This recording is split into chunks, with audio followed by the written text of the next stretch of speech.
12, 11:55 a.m. Ooh-wee-oom, ooh-wee-oom. The Titanic's whistles seemed louder than before, more urgent. On the stern or aft end of the boat deck, which was reserved for second-class passengers, Albert stood near the railing to witness the departure of the Titanic from the dock in Southampton. Standing on the bow would have been more fun, but the forward part of the deck was reserved for first-class passengers. Between the first and second-class areas was the large officers' portion of the deck, with barriers on either side to keep passengers where they belonged. Albert hated being alone when everyone else up here seemed to have someone to share the excitement with. But Mother and Uncle Claiborne had taken Virginia to the hospital in the wheelchair Georgie had provided. Well, at least Mother and Uncle Clay were speaking to each other again, Albert told himself. And at least Mother had suggested Albert watch the departure by himself. The earlier wind gusts had eased to a less chilling breeze, and for England the weather was pleasant, sunny and around 50 degrees. People were pushing toward the best lookout spots, waiting for the ship to set sail.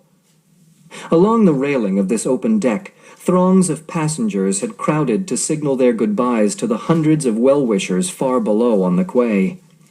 He studied the scene from every angle, etching the details into his memory to record later in the art tablet he'd foolishly neglected to bring with him.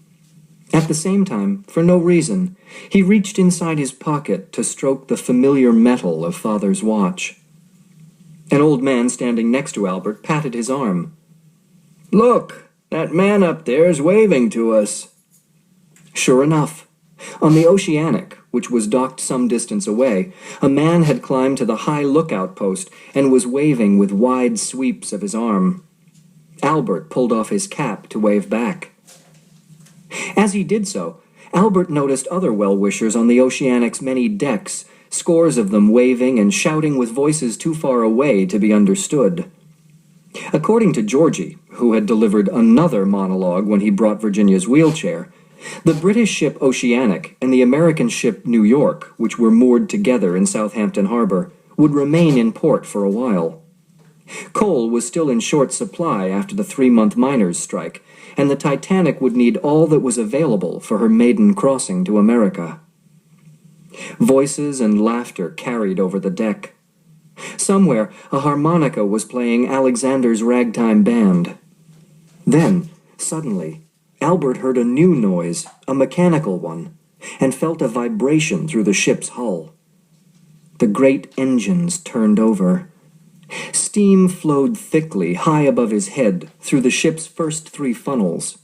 The floating palace Albert had read so much about was off, and dozens of men and boys ran along the quay, trying to keep pace. The Titanic moved regally along the dock toward the anchored Oceanic and New York. All at once, 6 shots blasted, like reports from a rifle. 6 ropes, thick as elephant trunks, soared high in the air before falling back into the terrified crowd on the quay. "The New York is loose!" yelled the man standing next to Albert. "Her moorings snapped." "Suction," said another man. "We've created suction. There's not room in this port for a ship as big as ours to move." "The New York's coming straight at us," screamed a woman. Passengers elbowed and shoved each other, scrambling for safety. As if drawn by magnetic force, the New York was drifting backward toward the stern of the Titanic, directly toward the spot where Albert had been standing. Both ships seemed doomed. If the ships were in trouble, Albert was at least near the lifeboats, he realized. But more than ever, he wished his family had come here with him. On the New York's deck, sailors were running back and forth, draping huge mats across the boat deck railing to soften the collision. On the Titanic, Albert heard seamen shouting to each other. Suddenly, the Titanic's engines died and the suction ended. With only feet to spare, the New York turned, drifting another way. An old gentleman leaning on his cane crossed himself. A baby started to cry. "That's all right, dear," soothed the mother. "It's all over now." Other sighs of relief were drowned by loud music. Albert spun around to see a man in a blue uniform who was marching around the deck and playing "The Roast Beef of Old England" on his bugle. "Well, I guess that means it's lunchtime," a woman in a blue hat said to her friend. "Shall we go to the dining saloon?" "Lunchtime?" exclaimed her friend. "You won't catch me eating on this ship." "You'll have a long fast then. We won't be in New York until next week." "Listen to me, Lily Dastrup," said the woman's friend. "I'm the daughter of a sailor and the sister of a sailor, and sailors' families have an instinct for calamities at sea. I knew I shouldn't have let you talk me into coming on this ship, and what we just witnessed proves it. The Titanic will never reach New York City." "Tish," said Lily. "Don't tish me. Doesn't the name of the ship we nearly rammed into tell you anything?" "Oh, Dora, you're not going to repeat all those old sailing superstitions again." "Make fun of me if you like, but I know what I know," Dora sniffed. "If a ship doesn't leave Port Well, she won't reach Port Well. I never did trust this fancy Titanic anyway. I told you about that prophecy I read." "You mean that novel you keep talking about?" "Yes, Futility, by Mr. Morgan Robertson. I read it 14 years ago, but I'm a sailor's daughter, and I'll remember that book till the day I die. It's all about a ship named the Titan that's exactly like this Titanic we're standing on right here, and just as big and sinful. She set sail in April just like we're doing, and she sank in the ice fields in the middle of the Atlantic. She didn't have enough lifeboats to rescue people, and most everyone was lost.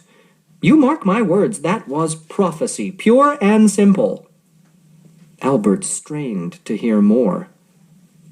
"But the Titanic doesn't need lifeboats," Lily reasoned. "She's unsinkable, everyone knows that." "That's exactly what the people in the book said about the Titan. I tell you, sailors' families have an instinct for these things. I'm going to get off this terrible ship at Cherbourg when she docks in France early this evening. And if you have any sense, you'll come with me." The women wandered off, and Albert heard no more of their conversation. He wasn't superstitious, of course, and didn't believe in all those old-fashioned sailors' warnings about evil omens and prophecy. But it would be interesting to learn about the Titanic's lifeboats. He'd try to remember to count them sometime when he didn't have anything better to do. Right now, he had something else to worry about. Virginia. She didn't really have appendicitis, did she? He wondered. Wasn't she just faking again? For no reason, Albert had a queasy feeling inside.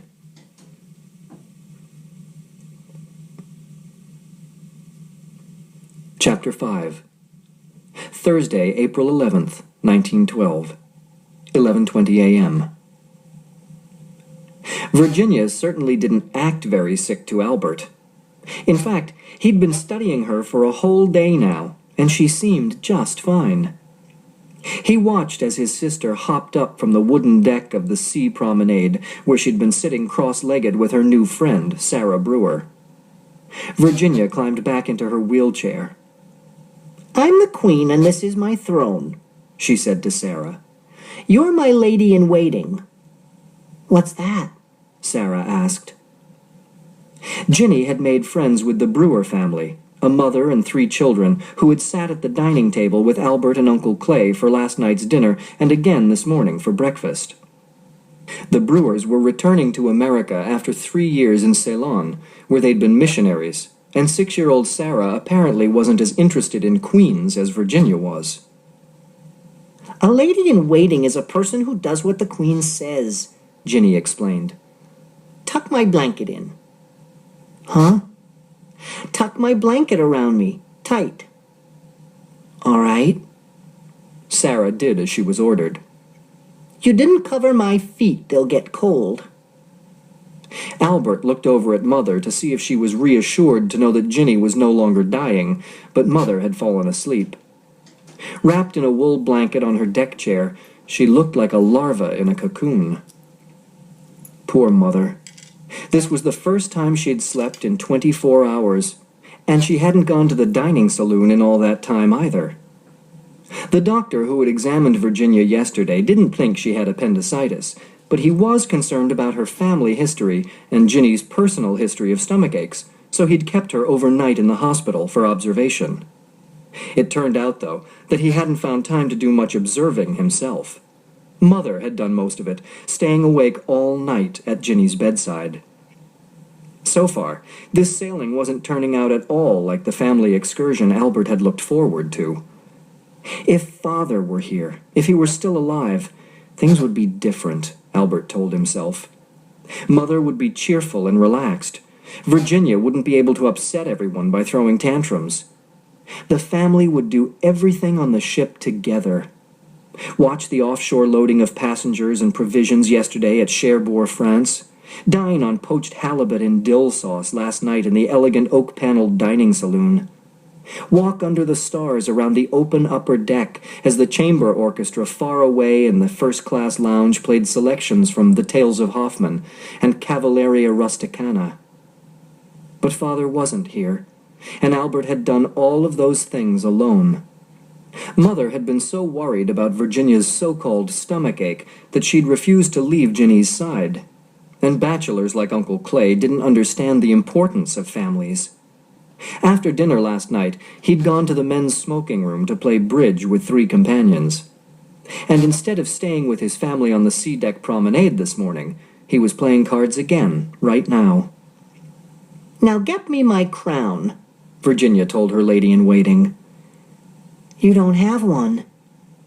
"This is pretend, silly. Get me a pretend crown." "All right," said Sarah.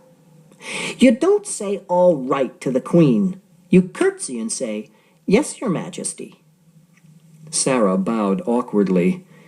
"Yes, Your Majesty." She walked over to her empty deck chair by the ones where the other members of her family were sitting and picked up an invisible crown. Noticing Sarah's older sister, Emily, Albert frowned slightly. He didn't care as much for the Brewers as Virginia did. Sarah was the liveliest of the bunch and the same age as Virginia, so he could understand the attraction there. But 2-year-old Robert was pale and sickly and seldom left the lap of his stern-faced mother, who wore plain black dresses with a cameo at her neck and piled her hair on her head in a tight, old-fashioned way. And 12-year-old Emily, well, she was a definite pain. Oh, Albert had to admit she was pretty enough, with a turned-up nose and strawberry blonde hair that she pulled back at her neck and tied with a bow even bigger than the one on top of Virginia's head. But she was a year younger than Albert, and she treated him as if he didn't have a brain in his head. Last night at dinner, when Uncle Clay had asked him how his Latin lessons were going, Emily had taken it upon herself to recite, with practically no encouragement from anyone else, a poem from the Tristaya by Ovid. And right now she was reading something called Lives of the Saints and Martyrs. Albert doubted if even Miss Harcher, as dull and ridiculous as that woman was, would read such a dopey-sounding book. Sarah returned to Virginia's wheelchair. "Here's your crown, Queen." "Well, put it on my head." Emily looked up from her book, and for an instant her eyes met Albert's before he quickly turned away. He certainly didn't want that stupid girl to think he'd been looking at her. "I'm hungry," Queen Virginia told her lady-in-waiting. "Get me some tea and scones." The mention of food reminded Albert that he was hungry too. Wasn't it about time the bugler came by to announce luncheon? He took Father's watch from his pocket and opened the cover. 11:34. What wonderful menu would the dining stewards be serving for lunch today?